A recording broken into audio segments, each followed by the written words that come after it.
What's up, family? Welcome to the culminated Mindstate. I am your host, Marlon C. And today, we are reacting to an incredibly intense police pursuit and critical incident out of Dane County, Wisconsin, involving a suspect armed with a hammer. This situation escalates rapidly from a vehicle pursuit into a life or death confrontation in the middle of a highway. Before we look at the body cam footage to unpack exactly what happened and the serious legal standards behind it, let's lay down our standard legal guardrails. I am not an attorney, and this commentary does not constitute formal legal advice. This video is intended strictly for educational, informational, and entertainment purposes. All third-party media clips are used under fair use guidelines for criticism, comment, and news reporting. All right, guys, this case covers a massive spectrum of criminal law, ranging from armed home invasion and felony vehicle theft to the strict legal boundaries of officer-involved deadly force. Don't forget to like, share, comment, and subscribe. And when you do subscribe, hit the notification bell so every time I drop a video, you will be the first to know about it. Let's hit it.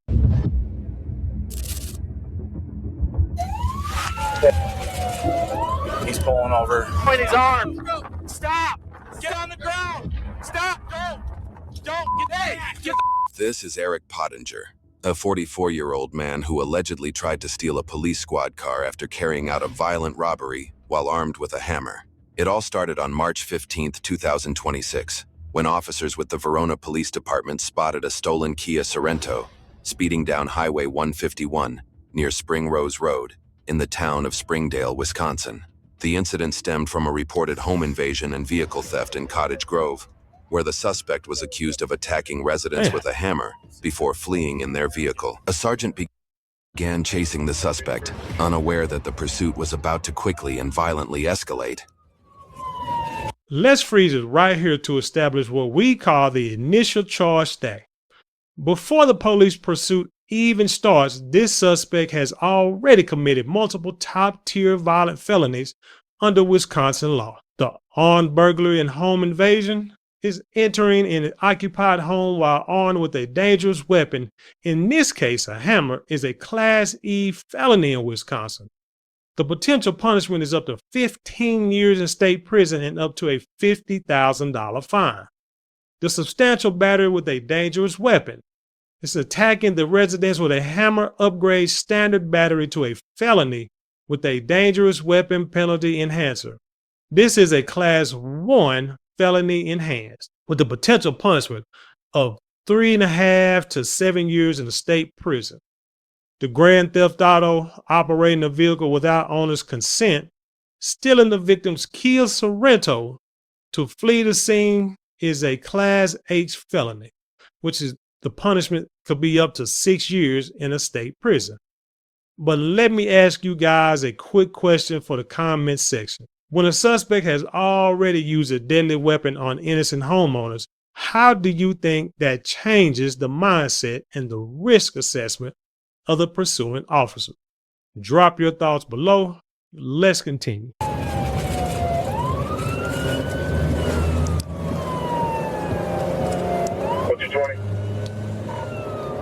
Southbound 18151 coming up to exit 81. I should have other units on the road. It's like so. He's fairly calm for a high pursuit. 6712, we're in the number 1 lane. Passing exit 81. Copy that.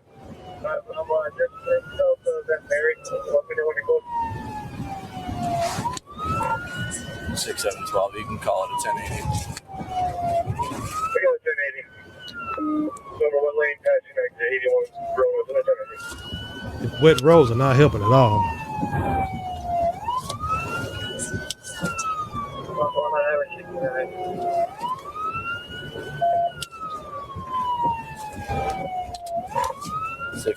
We're in the number 2 lane coming up to exit 79. Switching back over to the number 1 lane, speeds are 65. Light traffic. I think OJ drove faster than this.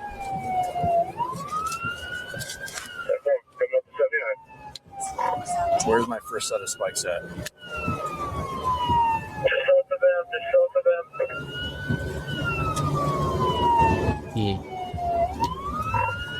6712, we're continuing past an exit 79, still in the number 1 lane.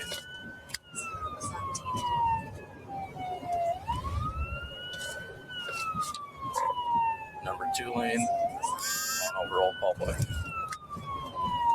Number 2 lane over Old Public.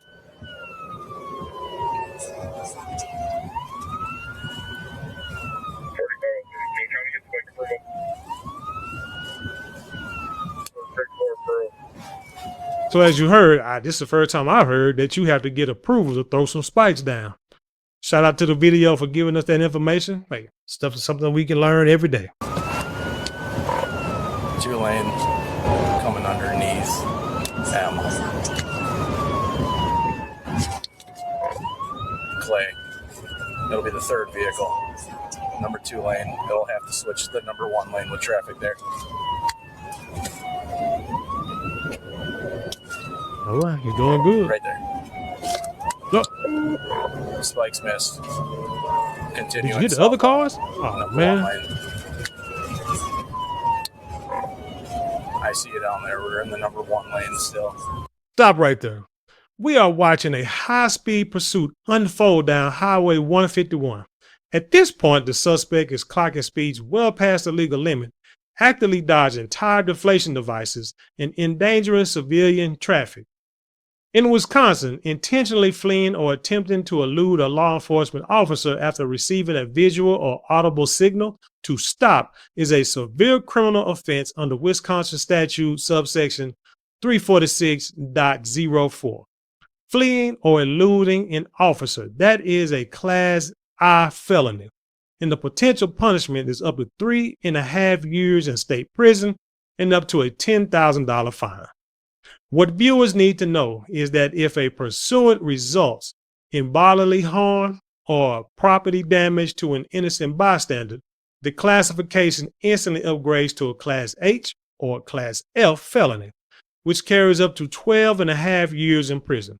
He is risking the lives of everyone on that highway. Let's keep watching.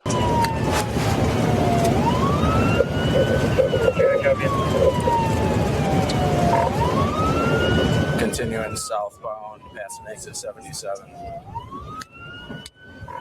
Yeah, Speeds are 90. okay, getting faster, but not a lot of cars on this road. After the first spike attempt failed, a second officer prepared another attempt to stop the suspect as he continued to flee at high speeds in the stolen vehicle.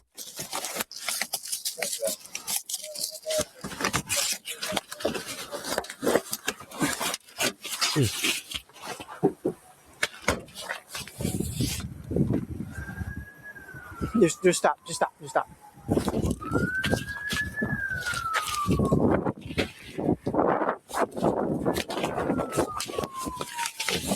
See, he don't know how to throw out a fishing line. Why is it?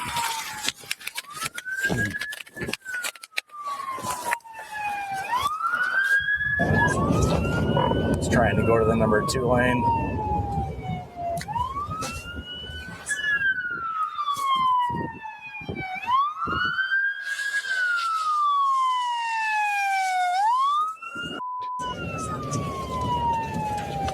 He went around him again. My question is, why did he not throw it in the grass to give him a better range just in case the guy tried to swerve? And matter of fact, you don't think you can see this big black box sitting in the middle of the road and that he wouldn't swerve it? I think they need to have some training classes on road spikes. Around the spikes.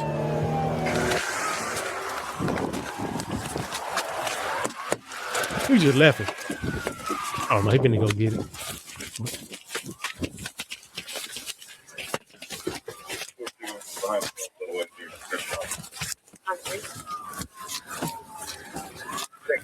We're continuing southbound. We're underneath exit 76. Lord. The hell is he doing? He's wasting a lot of valuable time worrying about the spikes. God damn it. Number 1 lane, speeds are 85. Continuing southbound. Russell, you set up.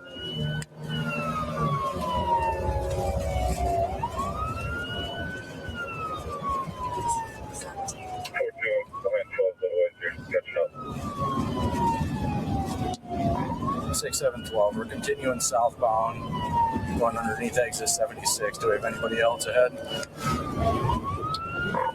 Copy. Number 1 lane, speeds are 85. Continuing southbound. Still continuing southbound, speeds are 96. We're coming up to G.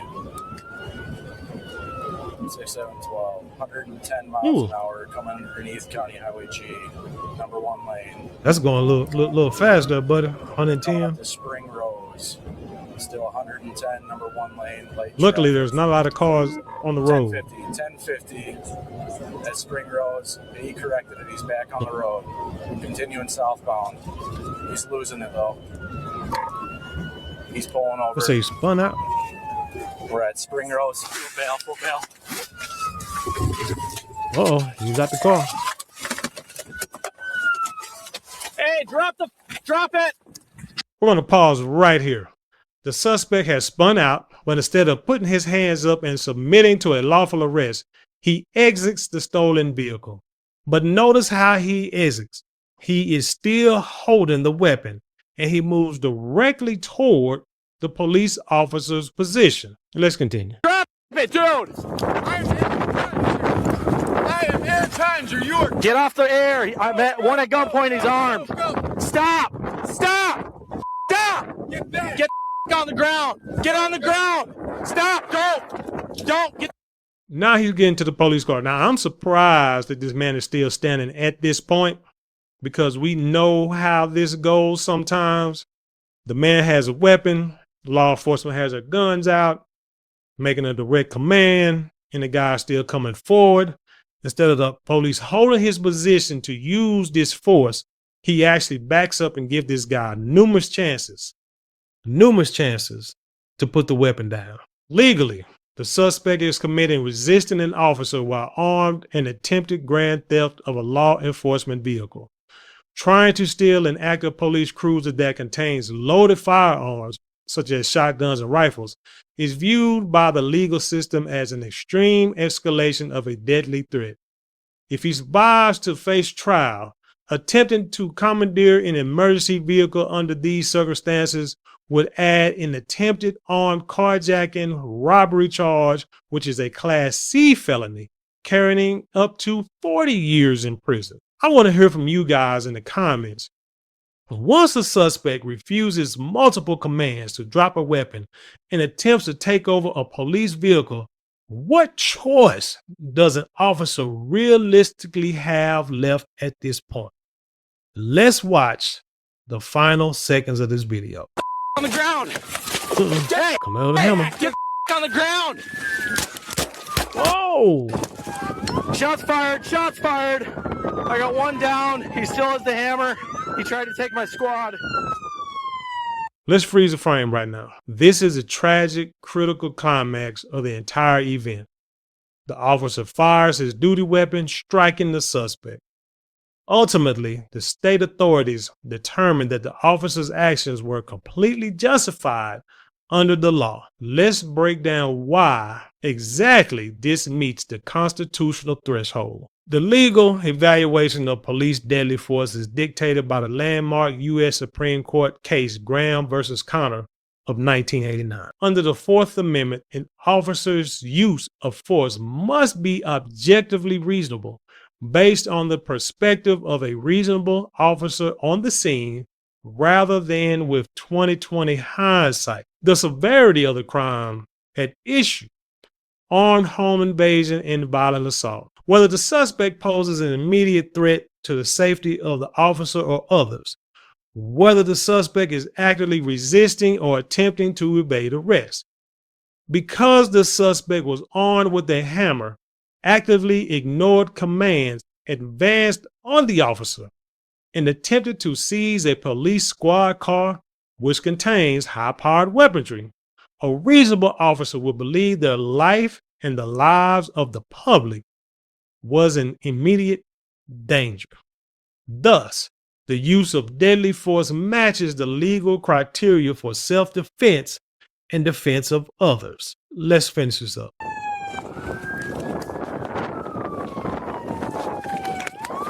tried to take my squad.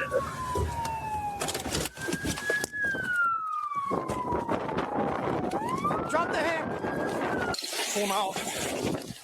Quick, get over in this lane. Get over Get in this over. Block it. Block it. Hey, gunshot. I got it. I think it's too late for that, though. Is there anyone else in the Oh, car? so you're looking for. Okay. Eric Pottinger was struck by multiple gunshots during the encounter and was transported to a nearby hospital, where he was pronounced dead later that day.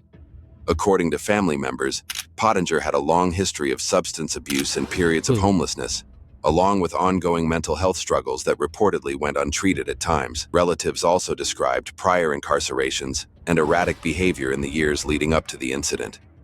Following the investigation, authorities determined that the use of force in this incident was justified, and no criminal charges will be filed against the officers involved. This is an incredibly heavy case that demonstrates how a cascade of violent choices completely cuts off any peaceful legal resolution. If the suspect had survived the culmination of maximum exposure across the armed home invasion, the vehicular thefts, the eluding, and the squad car attempt would have likely amounted to over 60 plus years in prison. The independent investigation formally cleared the Verona police officers of any criminal wrongdoing, ruling the use of force legally justified. What are your thoughts on how this pursuit ended? Do you think the spike strip failures forced the officers into a worst-case scenario position? Let me know your legal opinions and breakdowns in the comment section below. Don't forget to like, share, comment, and subscribe. Those 4 things cost you maybe a couple of minutes out of your day, but it means the world to us here at this channel. And with that being said, I leave in peace and love, and I'll see you on the other side.